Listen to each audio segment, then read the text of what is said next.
कि जब से भारतीय जनता पार्टी सरकार में आई, इस बात को बहुत मुखरता से भारत के पटल पे रख रही है जहां पे मौका मिल रहा है कि इस सरकार में गैर बराबरी बढ़ी है, सामाजिक असमानता बढ़ी है, आर्थिक असमानता बढ़ी है।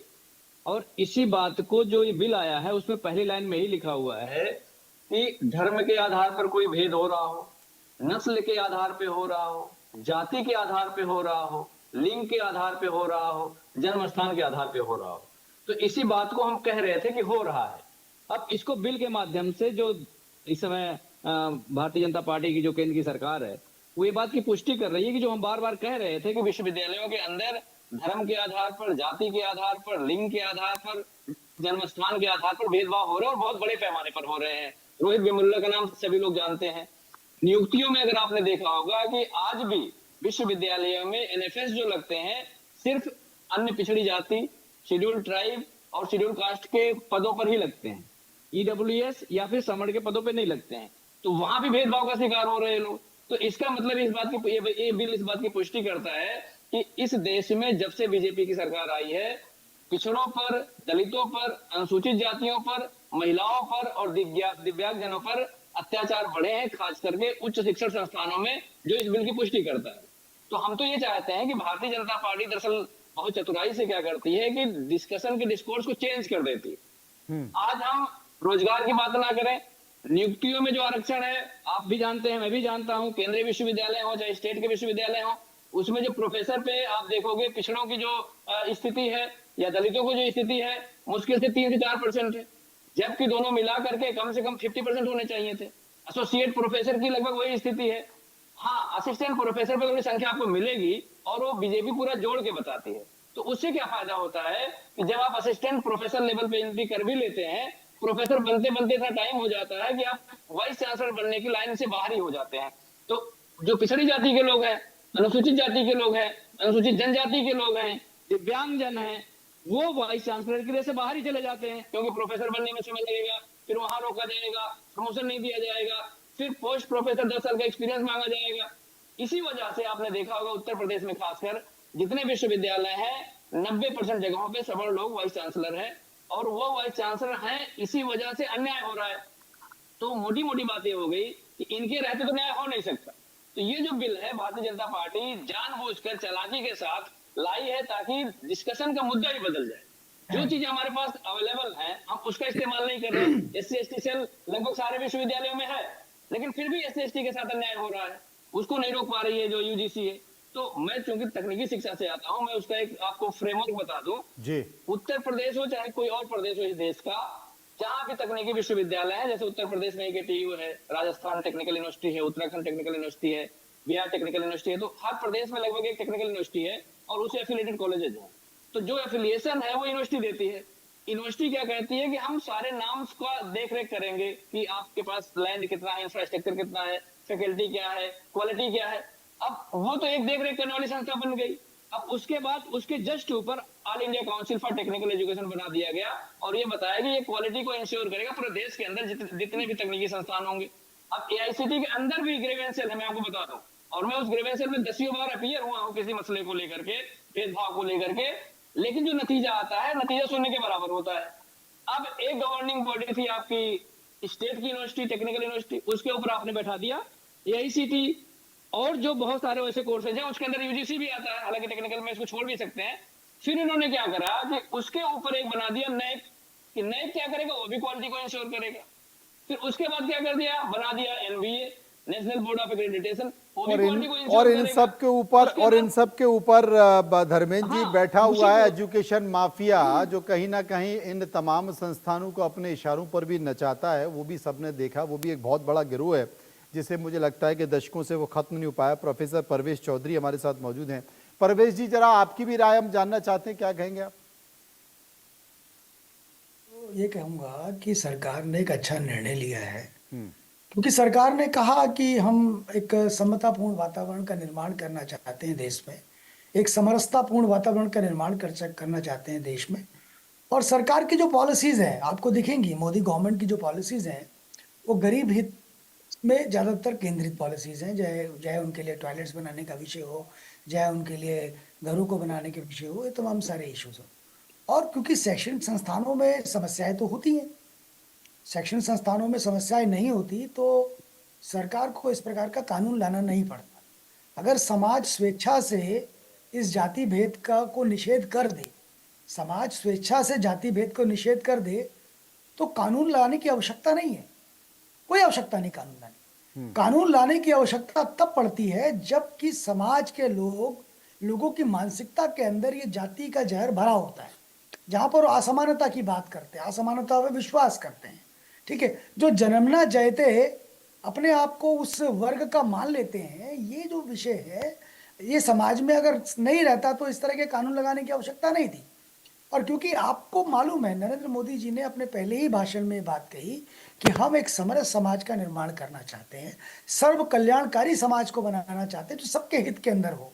तो उस दिशा में ये बढ़ते हुए कदम है, अच्छी चीज है। दूसरी चीज, अशोक भारती जी ने बहुत अच्छे से इसके अंदर बताया, इसमें कहाँ लिखा है कि जो है सामान्य वर्ग के लोगों को शामिल नहीं करना, इसमें कहाँ लिखा है कि सामान्य वर्ग अपनी बात नहीं कह सकता है, कहीं नहीं लिखा। लेकिन क्योंकि सामान्य वर्ग मुझे जो कहिए, लगता है, उनको सामान्य वर्ग मत कहिए, उनको सवर्ण वर्ग कहिए। वो नहीं सामान्य नहीं, सामान्य तो हम सब लोग हैं, वो सवर्ण अशोक जी, लोग हैं। नहीं अशोक जी, वो कहीं और से नहीं पैदा हुए हैं, वो वहीं से पैदा हुए हैं जहां से अशोक भारती जी पैदा हुए हैं। इसलिए मैं सवर्ण अवर्ण का विषय नहीं कहता, मैं उनको सामान्य कहता हूं।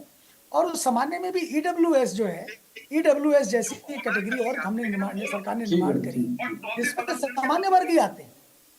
ठीक है, सामान्य वर्ग ही उसके अंदर आते हैं और वो भी उसके सदस्य, उनके साथ भी कुछ ऐसा होता है तो उस पर सरकार, उस पर जो है कमेटी जो है संज्ञान लेगी। तो ये एक तो सबसे बड़ी बात है कि कंफ्यूजन क्रिएटिंग गैंग जो है ना, एक टूल किट है तो सरकार के एंटी हमेशा शुरू कर देती है बोलना। सरकार ने कुछ भी किया तो उसके खिलाफ करना है, कुछ भी करना है। तो ये जो गैंग है, इस गैंग के द्वारा ये प्रचारित किया गया और इसके अंदर क्या हुआ है कि बहुत सारे संगठन इसमें जुड़ गए हैं। अब जो कि तो पुरानी फ्रेंड चीज, फ्रेंड उन्हीं को भेज दिया ना। तुम माइक लगे आ जाओ हमारे फ्रेंड में, क्या दिक्कत है? अरे रुक जा यार, कैसे 5 मिनट बाद कट कर देंगे। अरे नहीं नहीं, ये कोई आवाज आ रही है, मैं पीसीआर से कहूंगा थोड़ा सा इसे रोकें। प्रोफेसर धर्मेंद्र यादव कुछ बोलना चाह रहे थे परवेश जी की बात पे। धर्मेंद्र जी। सर, मैं ये बोलना चाह रहा था कि जो मेरी बात वहां पे आपने कही थी कि माफिया है इस देश में जो एजुकेशन माफिया है और हेल्थ माफिया है, इन दो माफियाओं को अगर नहीं रोका गया तो इस देश के जो हालात होंगे उसकी कोई कल्पना नहीं कर सकते। मैंने आपको बताया था कि एआईसीटी है, फिर नैक है, फिर एनबीए है, उसी में एनआईआरएफ भी है। अब भारतीय जनता पार्टी क्या कर रही है, higher education commission of India सबको खत्म करके नया चीज लेके आ रही है। तो पहले तो भारतीय जनता भी प्रवेश भाई कह रहे थे कि सबका साथ, सबका विकास, सबका विश्वास। आप मुझे बताइए, शौचालय देने के बहाने क्या आप विश्वविद्यालय में सहभागिता को खत्म कर देंगे? शौचालय देने के बहाने क्या आप न्यायालय में सहभागिता को खत्म कर देंगे, उनकी भागीदारी नहीं देंगे? तो ये भारतीय जनता पार्टी बहुत ही चतुराई से दलित, पिछड़े, इनके हक को मतलब विश्वविद्यालय में तो मार ही रही है।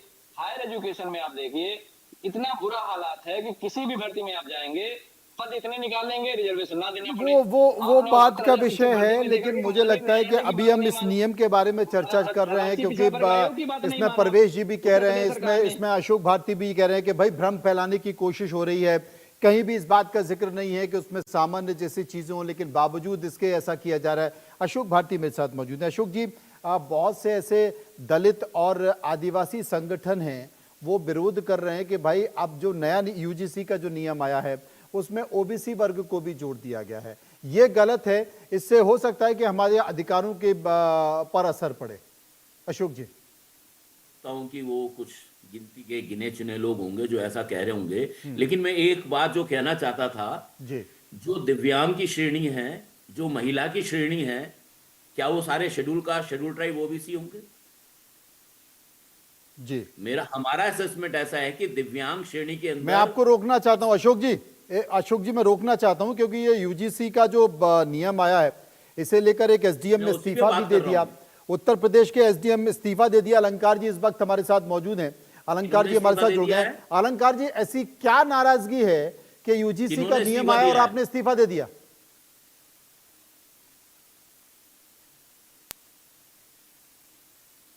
अनम्यूट कर लीजिए अंकल अलंकार जी।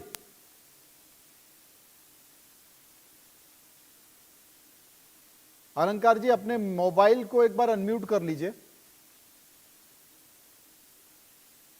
मेरी आवाज मिल रही है आपको?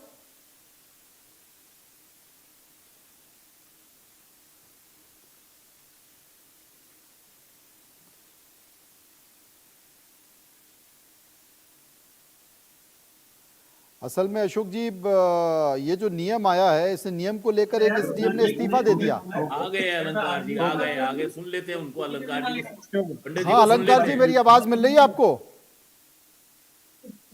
हाँ जी, आवाज आ रही है। अलंकार जी इस्तीफा क्यों दे दिया? नाराजगी क्या है आपकी यूजीसी के इस नए नियम को लेकर?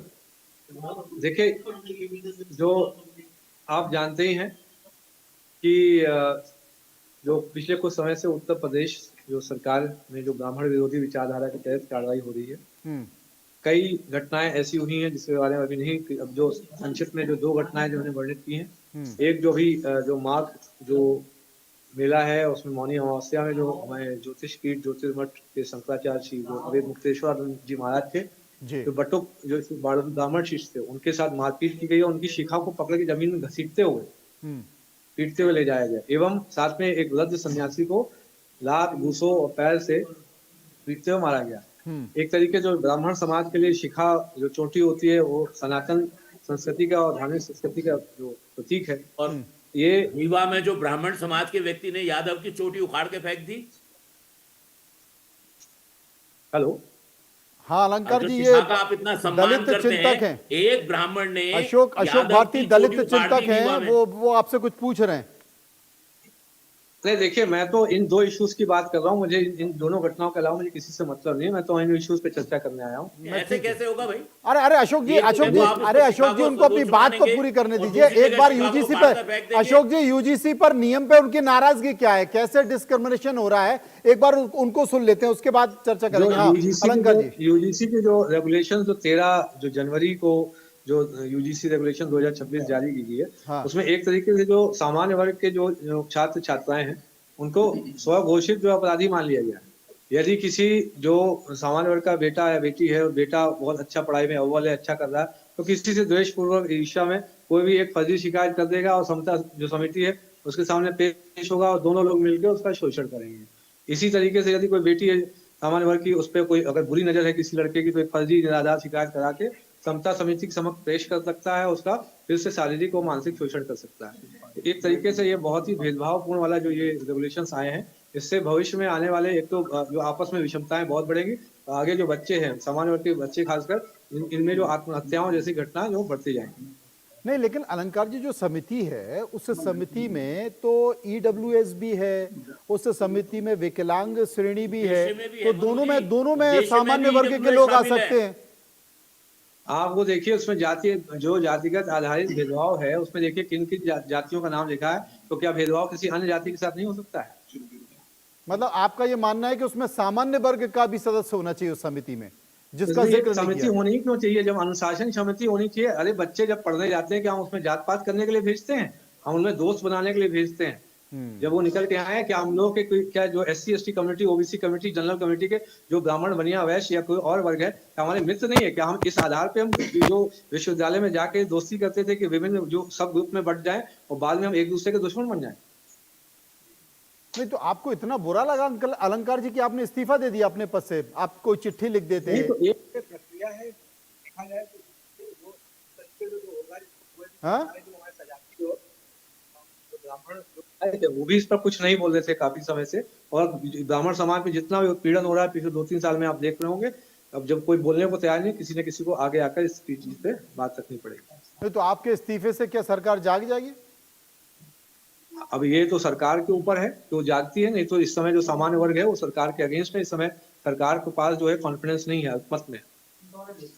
अच्छा, इन 2 फैसलों के कारण, अभिमुक्तेश्वरानंद के कारण और यूजीसी के इस नियम के आप कारण, देख लीजिए, आप खुद एक ओपिनियन ले लीजिए। आप सोशल मीडिया जितने भी मीडियाज हैं, जो इस समय 95% जो लोग हैं सोशल मीडिया पे हैं, आप सब पे उसका रुझान देख लीजिए, आपको पता चल जाएगा। अच्छा अलंकार जी, एक छोटा सा अंतिम सवाल मैं आपसे पूछना चाहता हूँ, कोई चुनाव लड़ने का मूड तो नहीं है आपका? नहीं, हमारा जो है, हमारा अपने समाज जो है, समाज के लिए हम खड़े हुए हैं। चुनाव लड़ना ये आपके लिए राजनीतिक तो है, जब तक आपका जो साथ के जो हमारे खासकर जो सजाती जो ब्राह्मण विधायक है, यदि वो अपनी बात समाज की बात रख रहे होते तो हम लोगों को ऐसा कोई कदम नहीं उठाना। और अगर नहीं सुनेंगे और इस तरह की चीजें होंगी तो फिर चुनाव लड़ना ही पड़ेगा, यही मजबूरी हो जाएगी। नहीं तो ये देखिए वैकल्पिक जो व्यवस्था है, जब आप सुन ही नहीं रहे समाज से, आप इसका मतलब मैं उन सजाती ब्राह्मण विधायकों की बात कर रहा हूँ, MP MLA की बात कर रहा हूँ, यदि वो समाज की नहीं सुनेंगे तो समाज का जनाधार खत्म हो जाएगा। तो कभी भी टिकट भी किसी भी चीज में मिल जाएगा तो उनको वापस जीत नहीं मिलेगी। बहुत बहुत शुक्रिया करेंगे आपका। हम अलंकार जी आप हमारे साथ बने रहे। अशोक जी सुन लिया आपने, गुस्सा हो गए अलंकार जी, अपने पद से इस्तीफा दे दिया, बताइए आप। अशोक जी अनम्यूट कर लीजिए एक बार, आपका फोन म्यूट हो गया। अरे आपका फोन म्यूट हो गया है, आप पूरी ऊर्जा के साथ बोल रहे लेकिन आवाज नहीं आ रही, एक बार अनम्यूट कर लीजिए। मैं ये कह रहा हूं कि जी वो सवालों से डर के भाग गए। मैं उनसे पूछना चाहता था वो मजिस्ट्रेट थे या ब्राह्मण थे। अच्छा, अगर मजिस्ट्रेट थे तो रिजाइन क्यों किया, ब्राह्मण थे तो बात समझ में आती है। एक बात। दूसरी बात जो मैं कह रहा था कि ऐसे ऐसे अगर सवर्णों में से ऐसे ऐसे लोग मजिस्ट्रेट हैं तो आप भारत की न्यायपालिका का हिसाब लगा सकते हैं। दूसरी बात मैं कह रहा था मैं कि जो महिलाओं के साथ भेदभाव का मसला है, जो विकलांग के साथ भेदभाव का मसला है, क्या केवल schedule caste, schedule tribe, OBC ही महिलाएं और विकलांग होंगे, वो सवर्ण नहीं होंगे? नहीं आपने जो बात कही वही मैंने पूछा भी उनसे कि भाई हाँ, दूसरे लोग भी हो उन्होंने सकते हैं ना, जवाब उसमें दिया नहीं। विकलांग भी हो सकते हैं, तो मैं उसमें ये कह रहा EWS भी हो सकती है, महिला भी शामिल हो मैं ये सकती कह है। रहा हूं तो कि उनका ये कहना सवर्णों था के- कि उनका ये कहना था कि ये समिति बनाने की जरूरत ही क्यों पड़ी जिसमें आपने जाति व्यवस्था की, अनुशासन जो समिति होती है वो काफी थी। वो जिस शंकराचार्य जी के बारे में रिजाइन करने की बात कर रहे हैं, उनके बयान हैं कि शूद्र शूद्र है, वो हिंदू नहीं है। गलत हो तो बताइए मेरे को। उन्होंने जाति व्यवस्था का समर्थन किया है शंकराचार्य ने, जिसके समर्थन में उन्होंने त्याग पत्र दिया है, वो व्यक्ति शंकराचार्य खुद जातिवाद का समर्थन करता है। अच्छा एक चीज बताइए अशोक जी, एक और बात मैं पूछूं? समझता हूं कि अच्छा, ऐसे व्यक्ति के साथ कानूनी तौर पर क्या राजनीतिक निपटना पार्टियां चाहिए। जाति व्यवस्था का समर्थन नहीं करती हैं क्या? कौन? क्या राजनीतिक पार्टियां जाति व्यवस्था का समर्थन नहीं करती? हाँ बिल्कुल। उनकी तो जो वो चुनाव, कह ही रहे हैं। उनके जो उम्मीदवारों की सूची आती है, उस उम्मीदवारों की सूची में उम्मीदवार कौन सी जाति का है यह तक लिखा रहता है। बिल्कुल सही बात है। तो हम कैसा समाज बनाना चाहते हैं? हमारा जो सपना है जाति रहित, जाति का उन्मूलन होना चाहिए। और ये जो रेगुलेशन बना है, ये जाति के आधार पर जो भेदभाव है, लिंग के आधार पर जो भेदभाव है, अपंगता के आधार पर जो भेदभाव है, और उसके नाम पर उनको बुली किया जाता है, चिढ़ाया जाता है, उनके साथ अपराध किया जाता है, उनको धमकाया जाता है, उनका प्रमोशन रोका जाता है, उनको कम नंबर दिए जाते हैं, साक्षात्कार में उनका मजाक उड़ाया जाता है, उसके खिलाफ है। प्रवेश जी इसलिए मेरे साथ, ये कानून बनना चाहिए। प्रवेश जी ये कानून तो बनना मनोज चाहिए, जी, लेकिन अलंकार अग्निहोत्री ने इस्तीफा दे दिया। बोले इसकी जरूरत ही क्या थी? एक अनुशासन समिति थी जो इस तरह के मामलों को गंभीरता से देखती थी। पहले भी अगर इस तरह की शिकायतें होती थी, अगर किसी दलित बच्चे के साथ ऐसा होता था तो वो शिकायत करता था और उसे उस पर SC एक्ट लग जाता था। लेकिन ये कर सरकार की तरफ से शिक्षण संस्थानों में जहां छात्र छात्राओं के बीच में एक अजीब सा माहौल रहता है, वो सब एक जैसा अपने आप को मानते हैं, वहां पर जाति व्यवस्था घुसड़ने का काम कर दिया सरकार ने। ऐसा मनोज जी डरने की आवश्यकता क्या है? अगर वो शोषण नहीं करते, यदि वो उत्पीड़न नहीं करते, या उनके अंदर ये जाति की बीमारी नहीं है, एक बीमार व्यक्ति को आपने देखा ना, अभी CDO है, चीफ डिस्ट्रिक्ट मजिस्ट्रेट थे, और वो जातीय रूप से बीमार थे। जातीय रूप से बीमार थे तभी तो वो और दूसरी चीज, वो कहां से किसने SDM बना दिया, ये भी सोचने वाला विषय है उनके ऊपर। उन्होंने पढ़ा ही नहीं है रेगुलेशन को। इसके रेगुलेशन में जाति का वर्णन कहाँ है? जाति का वर्णन नहीं है इसके अंदर, इसमें वर्णन ही नहीं है। तो इसका मतलब उन्होंने पढ़ा नहीं। इसका मतलब उनका जो इस्तीफा हुआ है वो अपने व्यक्तिगत कारण से, मुझे लगता है वो मानसिक रूप से थोड़ा सा मुझे ठीक भी नहीं लग रहे थे। कहीं तो भ्रष्टाचार मुझे लगता भ्रष्टाचार है में कि फंसे हुए होंगे। हाँ, और कहीं करप्शन में फंसे होंगे, और क्योंकि योगी जी की सरकार है वो अच्छे से इनको दबा देगी, इस चक्कर में भागे हैं ये, और कोई कारण नहीं होगा। क्योंकि इनकी बातों से तो यही लग रहा है, देखिए आप स्पष्टतः बातों से तो यही लग रहा है कि ना इन्होंने नहीं, रेगुलेशन मैंने को पढ़ा ईमानदारी है। से पूछ भी लिया कि है भाई ना? चुनाव ना लड़ने का तो मूड नहीं है, क्योंकि अभी चुनाव आ गए 1 साल बाद। नहीं, वो मानसिक स्थिति उनका, आप उनसे बात करके देख रहे हैं तो आपको समझ में आ रहा है क्या है। लेकिन मेरा कहने का मतलब है, जब वो एसडीएम की पोजीशन पे हो गए तो जाति से परे हो गए। जाति नहीं है, मैं प्रोफेसर हूँ यूनिवर्सिटी में, मेरे लिए कोई जाति का इंपॉर्टेंस नहीं है। मेरी क्लास में 150 बच्चा है, वो पता नहीं किस किस जाति से, मुझे जानकारी नहीं है, और मैं स्वतंत्र रूप से एक क्लास को पढ़ाता हूँ। धर्मेंद्र भी प्रोफेसर है, उसका भी यही यही होगा। हम अपनी जाति को लेकर क्लासरूम में नहीं जा रहे, ना पेपर चेकिंग करने के अंदर जाति को लेकर आ रहे। लेकिन यदि वो अपने आप को ब्राह्मण एसडीएम बता रहा है तो ये तो देश के लिए ठीक नहीं है। इसलिए इस कानून की बड़ी आवश्यकता थी भाई, धर्मेंद्र जी, इसलिए इस रेगुलेशन की धर्मेंद्र जी, जरूरत थी, इसलिए इस और कानून की सरकार लेकर आई, आवश्यकता थी। ठीक किया। धर्मेंद्र जी, इसलिए इस कानून की आवश्यकता थी। मैंने आपको बताया कि भारतीय जनता पार्टी मैनिपुलेशन में बिल्कुल समझ लो डॉक्टरेट करके बैठी हुई है। अभी आपने 2-4 दिन पहले सुना होगा कि -40 नंबर वाला भी एमडी और एमएस डॉक्टर बनेगा। अब इसमें जो भारतीय जनता पार्टी के लोग फर्क देते हैं, बोलते हैं इसमें जो रिजर्व कैटेगरी के लोग हैं उनको एडमिशन मिल जाए इसलिए दिया गया। मैं आपको एक एग्जाम्पल कोट करता हूँ। मेरे परिवार में 641 नंबर पिछली बार नीट परीक्षा में पाने वाली बेटी एक मिनट धर्मेंद्र जी, एक मिनट इसलिए क्योंकि धर्मेंद्र जी, एक मिनट अब एक मिनट मेरी बात धर्मेंद्र, एक बोलिए, मिनट मेरी बात बोलिए। सुनिए सुनिए सुनिए परवेज, मेरी सुनिए बात बोल लीजिए। मेरे नहीं, परवेज, परसेंटाइल मेरी बात बोल सुनिए, लीजिएगा। अरे सुन तो मेरी लीजिए। बात- परसेंटाइल मेरी बात बोल परसेंटाइल लीजिए। परसेंटाइल और उसके अंदर अंतर है। वो परसेंटाइल का इशू है। अरे परसेंटाइल भैया परवेज जी, आप अब मैं मुझे मत बता, मैं बता देता हूँ। सुन लीजिए, परसेंटाइल 0 है। परसेंटाइल में परसेंटाइल 0 है। एससी है, परसेंटाइल -40 0 है। लेकिन जब वो निकलता अरे है मेरी तो बात सुन 35 लीजिए। है और उनका 40 है। अरे नहीं नहीं नहीं नहीं नहीं, आप गलत कोट कर रहे हैं। मैं बता रहा हूँ, परसेंटाइल 0 है और मार्क्स -40 है। इस पे बहुत सारे मीडिया में डिबेट भी हो चुकी है, बड़े बड़े चैनल ने कवर नहीं, किया ऐसा है। नहीं है। इसमें कोई कंफ्यूजन नहीं। परसेंटाइल को मैं अच्छे से जानता हूँ।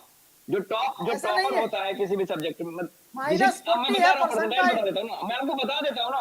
परसेंटाइल का मतलब अगर मान लीजिए 100 में से कोई 40 नंबर मैक्सिमम पा गया है, उससे आगे कोई नहीं है, तो उसे 100 परसेंटाइल मान लिया जाता है। परसेंटाइल का मतलब ये होता है। यहाँ पे 0 परसेंटाइल वाले को एडमिशन मिलेगा, लेकिन उसके नंबर होंगे -40। अब ये क्यों किया गया? जो अभी आपने शिक्षा माफिया की बात कही थी, प्राइवेट कॉलेज में हर साल 1 करोड़ रुपया देने की स्थिति में कितने लोग हैं जो पिछड़ी जाति से आते हैं, जो शेड्यूल कास्ट से आते हैं, जो शेड्यूल ट्राइब से आते हैं। मैंने अपना एग्जांपल बताया ना, मेरे परिवार में एक बेटी एडमिशन नहीं ले पाई 641 नंबर पाने के बाद भी पिछली बार। इस बार उसको गवर्नमेंट कॉलेज मिला इसलिए लिया। गवर्नमेंट कॉलेज की फीस करीब 32,000 रुपया है, 32,600 रुपया है। प्राइवेट कॉलेज की यूजी की जो फीस है एमबीबीएस की, वो मिनिमम 12 लाख रुपया है 1 साल की। ये बहुत सारी विसंगतियां हैं, ये बहुत सारी विसंगतियां हैं, लेकिन इन सब के बीच एक समिति आई है, यूजीसी को लेकर समिति आई है। मुझे लगता है कि सरकार इस पर सफाई भी देगी, क्योंकि सड़क से लेकर शिक्षण संस्थानों तक इस मसले को लेकर चर्चा चल रही है। इसे जातिगत तौर पर भी देखा जा रहा है। इस पे सवर्ण बनाम SC ST OBC हो गया है। अब क्या ये आगे बढ़ेगा, या जो यहाँ पर चर्चा निकल कर आई उसमें थमने की कोशिश होगी, देखते इंतजार करना पड़ेगा। बहुत बहुत शुक्रिया करूंगा सभी मेहमानों का जो मेरे साथ इस चर्चा में मौजूद रहे। फिलहाल